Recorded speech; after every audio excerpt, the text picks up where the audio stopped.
This week we're going to stick in the same vein, although less scientific. It doesn't matter. You know what? I don't know that Enneagram is that scientific. Well, here's the thing I was thinking about, because I was like, is that true? I was thinking that I wanted to make that distinction. And then I was like, is that true? And then I was like, well, the Enneagram guy, Dr. Dan, blah, blah, blah, he is a neuropsychiatrist. So he does lend like this kind of academic legitimacy to the concept of Enneagram. Right. But that's his neuropathway work. Right. And it's not quite Enneagram. Yeah, exactly. Using and then the existing structure of it. And then astrology, I'm sure there are plenty of like really well-educated people that are that do astrology or that can vouch for astrology. So maybe it's less scientific, sister. I have no idea. I don't think it is, because I think just like you can have, so you have astrology, which is not a science. However, it is a profession. Yeah, that's true. And it is like well studied, and it's related to. It's related to astronomy.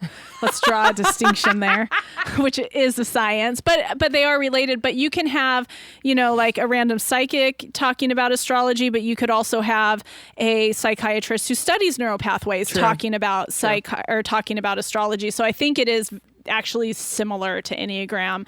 I don't know why the Enneagram is just way more practical for me right now. Yeah. Well, one of the things I like about this is that last week when we were talking about Enneagram, you were mentioning that having an idea of this kind of natural personality type that develops as a consequence of the first trauma of coming out of the womb. Yeah. Was And that's really all helping Dan you. Siegel. That had nothing to do with the Enneagram people, I don't believe. Okay. Yeah. Was really helping you kind of just settle into and accept some self-acceptance. And I was thinking that, astrology kind of does that as well. I have always felt a little off about astrology only because I'm a cusp. Are you a cusp? I am. I'm like right on. I'm such a cusp that I'm Virgo rising. Okay. That's interesting because I'm Cancer Leo rising.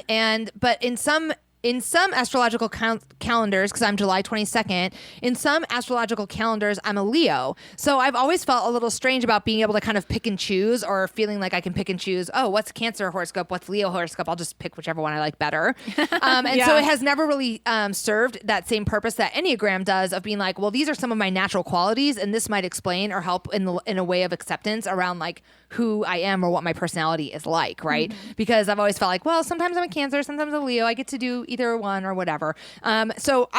This story was on Vice yesterday and it caught my attention. So I downloaded, Vice has an astrology app. I used to read the Vice Daily Horoscopes, and I'll tell you why I stopped. Well, two reasons, which I'll get into the other one later when we talk about like my experience with astrology. But the one reason I stopped was because Vice hires really good writers, and they're very well written, but they are not good horoscopes. They are shitty. They're very well written, shitty fucking horoscopes. So that's good to know. Yeah, they hire excellent. I imagine these Ivy League kids coming out of graduation that are like, I'm an excellent writer, and Vice is like, we'd love to hire you. And You're doing horoscopes. They write these beautifully written horoscopes, and it's like, I don't know what the fuck that just said, but I'm sure if they turned it in, they'd get an A. Yeah.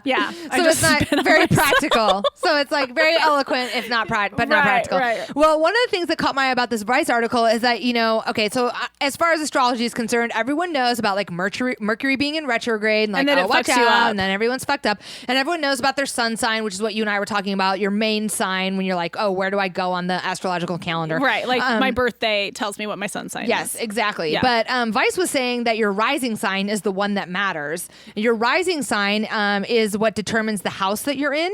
And your rising sign is really related to the way that you express yourself. It's like a filter for how you view your life. And that was really what resonated for me about the Enneagram stuff that we talked about last week. Mm-hmm. And your rising sign is determined by your birth time, your birth date, and your place of birth. So it's like a little more specific than just your kind of sun sign is. So I downloaded the Vice app because I was like, because on the app you can put in all those pieces and it will give you your rising sign. Now, I don't know my exact time of birth. Did you? I do. Oh, so yours is very accurate then, your rising sign that it gave you. Mine was, it says, is like kind of accurate. So my sun sign is Cancer according to Vice, and my rising sign is Leo. So I'm a Leo rising, which I thought was like kind of cool because Leo rising is, let me just pull it up quick. Of course, it has something nice to say about me. Yay. I think that's why we like horoscopes. Yes. I think that when we button it all down, I think that's why we like horoscopes. I think you're right too. That's okay. Leo rising gals, are bright and shiny, dramatic, and do everything up big. Leo as a rising sign could be called fortunate. When you're at your best, you're confident, generous, and attractive to others because of your warmth. With Leo rising, you've got the radiance of the sun at your front door. You are friendly and upbeat and have the ability to light up a room with your smile. You carry yourself with confidence and are naturally encouraging to others. Your responses are spontaneous with enthusiasm that flares up suddenly. Your joy for living is contagious. This wins you many friends. I'm like, oh yeah, that sounds awesome. I love being a Leo rising. I'll take that. And the other thing I did, I screenshotted my Cancer sun sign and my Leo rising and sent it to Mark. So for July 11th, if you're watching the show, you can see what my Cancer sun and Leo rising horoscopes say, which you're right, are very like eloquent and like effusive, but not particularly useful. My Cancer sun sign says that my sun connects me with Neptune, bringing me inspiration and intriguing opportunities, and that action planet Mars squares off with the eclectic Uranus, bringing shakeups to your social life and finances. You're eclectic anus. Yeah. The other thing, while Sandy's looking up hers, is that we do have a true, legit astrologer in the house. Sandy and I discovered right before we did the show today that Mark Major, our sound audio guy, what do we call you? Our audio engineer. That's like the technical term. Mark Major wrote an ebook available on Amazon called Gospel and Scriptures from the Church of Astrology. And basically what he did was for 4 years, he ran a Twitter account where he put out the most general horoscope to anyone. It was just like a horoscope for everyone. It wasn't based on your sign or anything. And then he compiled it all and put it in an ebook. It's brilliant. I can't wait to read it. You can get it on Amazon Prime. Amazon Prime, 4 years of it's daily only horoscopes. 99 cents. 99 cents. We're going to put the link to it on our website. Yeah, it's going to be much easier to just to buy the ebook and read them than to go to the Twitter and read everything backwards, which is exactly what I am going to do this weekend because one, I'm just interested. And two, I feel like I'm going to know Mark a little bit better after I read 4 years worth of horoscopes that he has written. That he wrote to see. This is fantastic. Maybe he predicted something. Maybe you're like a real-time, what's that guy that they're always talking about? The French guy. Nostradamus. Maybe you're like a real-life Portlandian. Is he French? I think so. Maybe before France was formed. Yeah. Like old school French. I've never thought of it. This is great. I love the French people. Maybe he was a French sympathizer. Maybe he started the French Revolution. I don't know. Maybe he's there today. I just picture him being French. Maybe he was English. What have you got about your rising sign, Sandy? I'm pulling something up. I'm struggling with the interwebs. Sandy is a Virgo with a Virgo rising, so you're just all Virgo all the way, right? Is that what that means? I don't know enough about it to know. I don't know why this app I'm having trouble finding my information about myself, even though I dialed it all in. Oh, I'm going to just pull it up. Virgo rising sign. Let's see. Quick question for you, Heidi. Yeah. Mark has a question. On your Leo rising, yeah. here, at the bottom it says carrying a carnelian crystal can help Yes. dispel rational fear. Okay. Are they suggesting we walk around rocks now? Yes, they are. They're suggesting. Oh, totally. So Vice is absolutely in bed with the crystal industry, and everyone, and they also have some hooker light influencers working on the crystal game too. So everyone's trying to get. Do you know how expensive crystals are right now? So expensive. I wore a bunch of crystals on my hair when I got married. I love and it. I think it's good vibes for our marriage. It's good vibes. I have looked up Virgo rising. Virgo rising is a sign of thoughtful action. Being an earth sign ruled by the thinking planet. I do think a lot. The Virgo rising person makes their way carefully and is meticulously spotless. A Virgo rising has personality that is purposeful and trustworthy. I feel like that's pretty spot on for you. You are thoughtful. You are a thinker. Is that like seriously all it says though? No, there's more. I'm coming. Okay, I had to click the link. Okay, because I was going to be like critical of horoscopes based on that. Let's see. Before the 20th century, if a person walked up to you in a saloon and was forward enough to ask you what your sign was, believe it or not, it would not be your sun sign. Most people would state their rising sign. Sorry. Those with Virgo rising are hygiene heroes.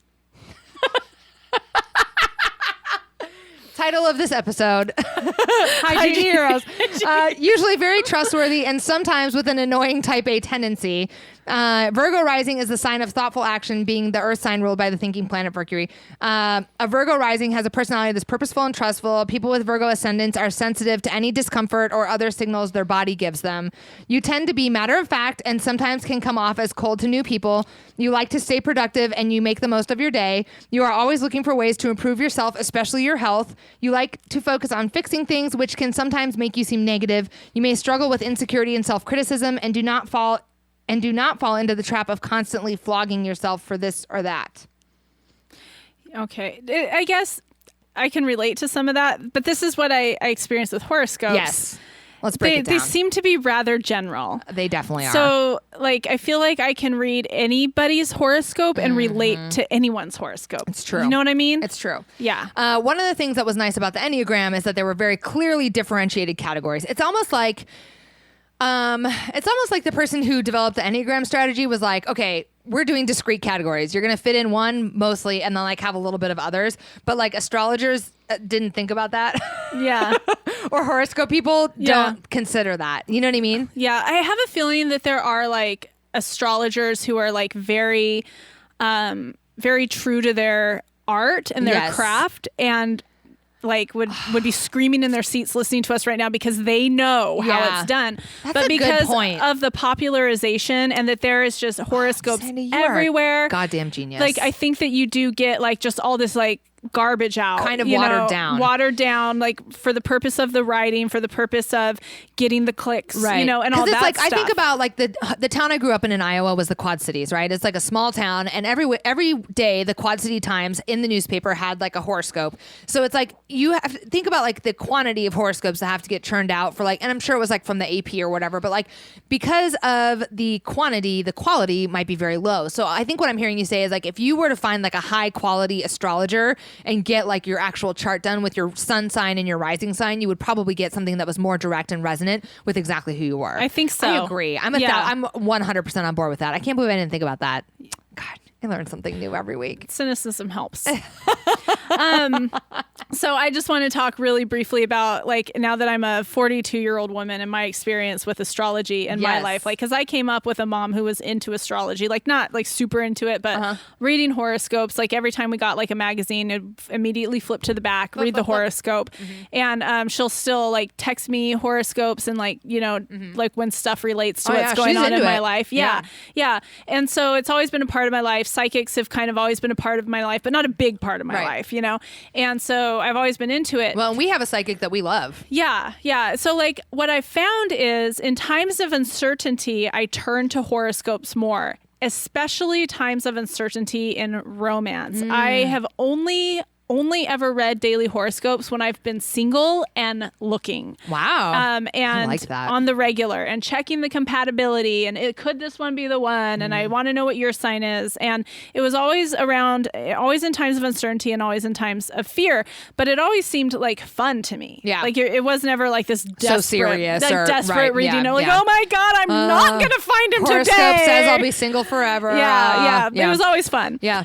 Because they are selling something, right? They're selling magazines, they're selling clicks, they're selling something. They do keep it nice and they flatter you. Yeah. Like that's what they do. Hell yeah. I've noticed as I've gotten older and mature and more like seated in my life, I don't even look at horoscopes anymore. Like they don't even like cross my path anymore. And so it's really interesting and I don't get the same like satisfaction from reading them that I used to. Yeah. And that's just my experience with horoscopes. The story I'm telling Same thing myself. with psychics though too. Yeah. Like I haven't had the urge or desire to go see a Jody. psychic in a long time. Yeah. Because I just don't feel uncertainty around very many things in my life right now. Let me knock on wood so nothing comes out from the stars and crashes around me. Yeah. Well, no, not that uncertainty. I think I'm equals secure. grown, I think I'm secure. Yeah, no, I agree with that. Yeah, I just like, it was kind of fun, little topic to explore today. And that little app on Vice is really easy to use when you have all the bars and stuff. Although it was easy to sign up for, but then I tried to use it today too to figure out like the rising. And I actually ended up just Googling my own too because I couldn't find the rising. I found the rising thing last night, but I couldn't find this morning. So anyway, I don't know. That's like just a cute little convo to wrap up the day. Anything else to add to it? Nope.